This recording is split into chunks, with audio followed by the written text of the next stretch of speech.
첫 주에 드리게 됨을 감사합니다.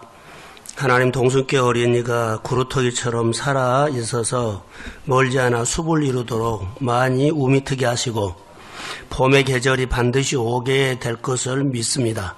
사람은 할 수 없지만 성령께서 사람의 마음을 움직여서 역사하시면 한 사람 한 사람 겨울잠에서 깨어나고 새싹에 싹이 올라와 하나님 아버지 믿음의 교회가 교회 주일학교가 왕성해지도록 성령이 도와주시고 우리 가슴에 꿈을 갖고 이 아버지 하는 교회학교를 심고 수고하고 예쓰는 모든 교사들과 교회 성도들에게 하나님의 은혜가 다시 한번 임하게 하옵소서.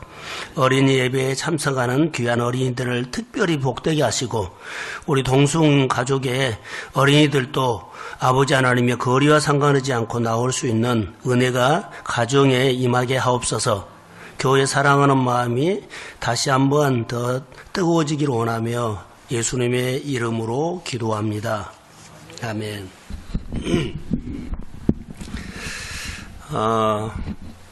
제목을 한번 볼까요? 자, 시작. 제목.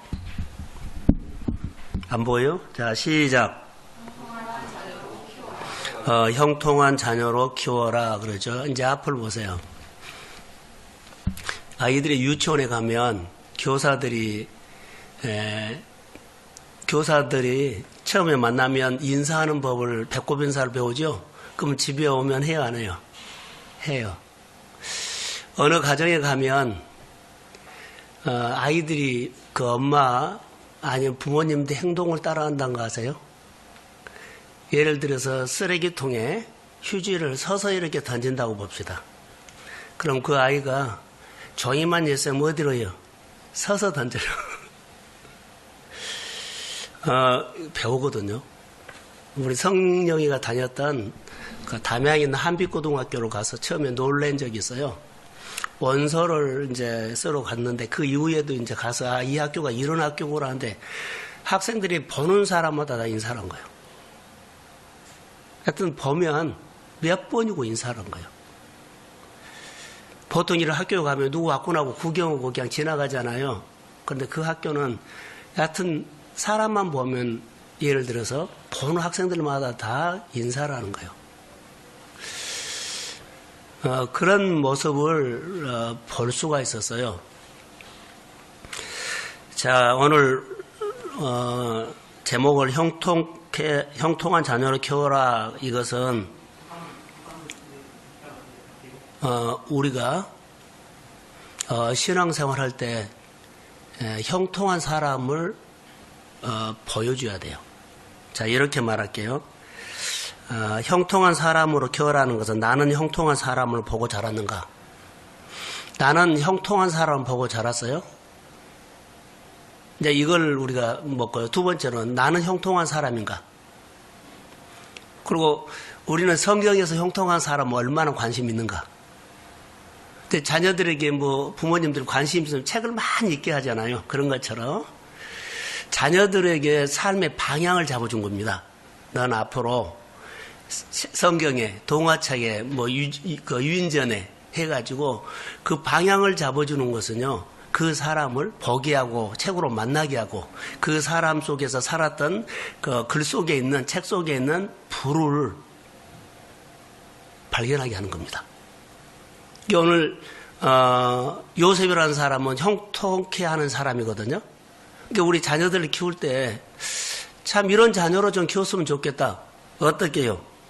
형통한 자녀로 좀 키웠으면 좋겠다.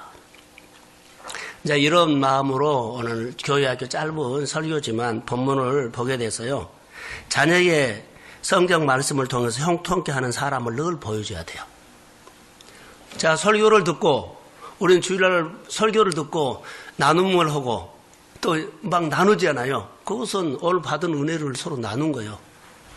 복받은 사람에게, 치료받는 사람에게, 쓰임받는 사람에게, 그리고 보냄받는 사람의 얘기 속에서 나는 하나님의 사건이 있는가, 하나님의 간증이 있는가, 또 하나님의 간증이 있는 사람은 어떻게 살았는가. 자, 이런 것을 말한 겁니다. 오늘 요셉이라는 사람은요, 17살 정도의 형들로 통해서 팔리죠. 그래서 그가 13년 동안 고통받는 생활을 하다가 이제 나중에는 애굽의 총리가 돼요. 근데 그의 과정을 성경은 한마디로 형통이라고 해놨어요. 노예로 팔려갔죠. 보디발의 집에. 그리고 거기 가서 감옥에 들어갔죠. 그리고 여러 가지 어려움이 많이 있는데 이런 과정들을 성경은 그가 애굽 총리가 되고 또 총리가 되어서 좋은 일을 할 때까지 다 모든 삶을 뭐라고요? 형통이라고 해놨어요. 그러면 그 형통이란 것은 뭐냐면 무슨 문제를 잘 됐다는 얘기거든요. 근데 요셉의 삶이 감옥 들어갔는데 뭐가 잘했어요? 노예로 팔렸는데 뭐가 잘했어요? 근데 성경은 의미를 부여한 것이 있어요. 여하튼 형통이라고 말한 겁니다. 이게 겉으로 보인 것이 아니라 땅 속에 있는 뿌리를 가지고 이 사람의 인생은 이런 것이다. 그래서 겉으로 보이는 것은 사람이 돈 많고 그러죠. 많이 배우고 성공하고 박수 받고 뭐 이런 사람은 성공이다 그러죠. 근데 성경은 그러지 않아요. 오늘 하나님과 함께하고 있느냐? 자, 할렐루야. 자, 이것이라고 하나님과 함께하는 얘기가 형통이라고 계속 말하고 있어요. 그러면 우리가 겉으로 보는 것은 겨울이지만은 마음에는 지금 하나님이 함께하고 있습니다. 자, 보디발의 집에 노예로 팔려가는 것은요, 겉으로 보기는요, 그렇게 고통이고 이렇게 망가질 수가 없어요. 그런데 하나님은 그 노예로 팔려가는 속에서도 함께 했다는 거예요. 그래서 형통이라고 말하고 있어. 우리가 이해되지 않는 것인데 형통이라는 단어를 써요. 그래서 여호와께서 함께 하심으로 어떤 상황, 어떤 환경, 어떤 고난, 어떤 아픔, 어떤 사건이 일어날 때 하나님이 함께 하실 때 형통한 자녀라고 말한다라는 거예요. 그러니까 우리 자녀들에게 신앙은 어때요? 부모님의 생활 좀 어렵고 부모님의 생활이 좀 힘들더라도 자녀들에게 엄마나 아빠가 하나님과 함께 사는 모습을 보여주는 것이 자녀에게는 우리 엄마는 어려움이 있었지만 늘 이기고 살아. 잘 살아. 하나님과 함께해. 이것을 말한 거예요. 내가 고생하면서 사는 것을 그 하나님과 너도 살면 앞으로 나는 이렇게 살아도 너희들은 잘 될 것이다. 할렐루야. 이렇게 말한 거예요. 그래서 13년 동안 그가 가장 힘들었던 얘기가 여러 번 나오는데 먼저 이런 얘기를 할게요. 요셉이 형들에게 팔리죠. 이게 미움을 받아서 요셉이 형들을 통해서 보디발 집에 팔리는데 이런 일이 있어요.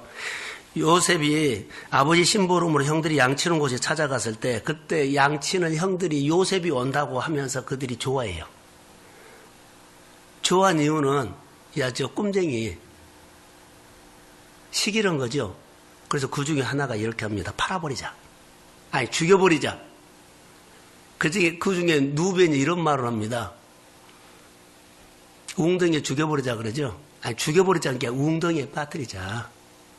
그들이 좀 생각이 났어요. 그래서 죽이자 했던 누벤이 마음이 좀 바꿔져서 웅덩이에 그냥 놔뒀다가 나중에 죽이자. 이렇게 해요. 그 다음에 유다가 이런 얘기를 해요. 좀 생각이 바꿔져서 무슨 말을 했냐면 마치 그때 이스마엘 상인들이 지나가는데 야 죽이지 말고 그냥 팔아버리자. 그래서 팔려버려요. 죽어야 할 운명이 살아나는 운명보다 형통이라고 한 겁니다. 자, 비록 노예로 팔려왔지만 죽지 않았잖아요. 이것을 또 다른 의미의 형통이에요. 자, 이렇게 말할게요. 요셉은 감옥에 가게 된 것이 형통이라고 말합니다. 완전히 망해야 할 상황에서 망하지 않고 죽어야 할 상황에서 죽지 않는 것, 목숨 건진 것이 뭐라고요? 그의 삶이 형통이라고 말한 거예요. 우리는 돈이 많고 성공하면 그러잖아요. 근데 고비에서 한 단계 극복하고 벗어나는 것이 그런데 그가 노력해서 했다고요? 힘써서 했다고요? 아니, 하나님이 함께해서 그렇게 했다고 할 때만 형통이라고 한답니다. 그러니까 우리 자녀들에게 이야기를 어떻게 해줘야 돼요? 형통이라는 단어를 설명할 때 잘해야 돼요. 우리가 정말로 배고픈 시절이 있었는데 그 겨울을 잘 지냈다. 근데 그 겨울을 지내게 된 이유는 하나님이 우리에게 뭐라고요? 은혜를 줘서 겨울 양식을 지낼 수 있도록 우리가 쌀을 풀용이 받아가지고 겨울을 지냈다. 하나님이 힘들 때 이렇게 손이 천사같이 보내줘서 그 겨울을 지냈다. 이런 얘기요. 또 하나 얘기를 더 할까요? 무슨 얘기를 하냐면 요셉이 감옥에 들어갔을 때 술 맞던 간원하고 감옥 속에 땅 받던 간원이 감옥에 들어와요. 감옥에 들어오는데 땅 맞던 간원은 죽었고 술 맞던 거는 산다고 그렇게 꿈 얘기를 해줬어요. 근데 너 나가면 틀림없이 내 꿈 얘기를 해서 이렇게 나왔다고 해라. 그런데 이 사람이요 이것을 잊어버려요. 그래서 40장 23절에 보면 술 맞던 간원이 요셉을 기억하지 못하고 그를 잊었더라 이렇게 나와요. 이게 몇 년 동안 있었을까요? 2년 동안. 41장 1절에 보면 만 2년 후에 바로가 꿈을 꾼죠. 그러니까 요셉은 하룻밤 자면 그 술 맞던 간원이 나갔으니까 혹시 나한테 올까? 일주일 기다리고 2주일 기다리고 한 달 기다리고 1년 기다려도 안 온 거예요. 그래서 그가 나는 아닌갑다. 근데 2년이 지난 후에 그가 온 거예요. 따라해보세요. 형통. 이게 형통이답니다. 안 올 줄 아는데 왔어요. 그렇게 기다리는데 안 올 줄 아는데 정말 완 거예요. 그래서 바로 왕이 꿈을 꿨을 때 그 술 맞던 거는 뭔 생각이요? 요셉이 그때 생각이 난 거예요. 그때 나가서 문제를 푼 거예요. 이것보다 뭐라고요? 형통. 우리가 오늘 살아가면서 형통이란 것은 자녀들에게 무슨 얘기예요? 책에 있는 학습적인 얘기가 아니라 생활 얘기를 해달라는 거예요. 내 자녀들에게 우리 성도들에게 교회에서 성도들에게 이야기할 때 생활 얘기를 해라는 거예요. 말씀 가지고 살았다는 얘기. 난 신앙으로 살다가 응답이 그렇게 하는데 1년 지나고 2년 지나고 근데 3년 만에 응답됐어. 할렐루야. 이런 간증들이 살아있는 간증이라는 거죠. 그가 포기했던 거 아니라 붙잡고 있었다는 거. 그는 나를 잊어버렸지만 나는 그것을요. 언제 올까? 곧 올까? 한 달 후에 올까? 마음에서 계속 기다렸는데 그 기다림이 2년 지난 후에 왔다는 겁니다. 그래서 그는 기다렸죠. 그러니까 이 사건이 그 술 맞던 권연이 기억했을 때가 맞죠? 그럴 때 그는 응답받았다 그러고 우연이다 그래요. 응답이죠, 그게. 그러니까 우리가 은혜 받은 것을 붙잡고 기다리는 겁니다. 그래서 기다리다가 그 말씀이 이렇게 가슴에 새겨 있는 거예요. 그 약속이 새겨 있는 거예요. 응답받아서 이것을 뭐라고? 그러니까 이렇게 가르치는 것이 형통을 가르치는 겁니다. 또 하나요. 본문의 5절에 보면 요셉 때문에 복을 받았다는 얘기가 나와요. 그래서 많은 사람들이 복을 받게 하는 것이 형통이답니다. 자, 요셉이 이제 총리가 되어가지고 7년 흉년이 오고 7년 풍년이 와요.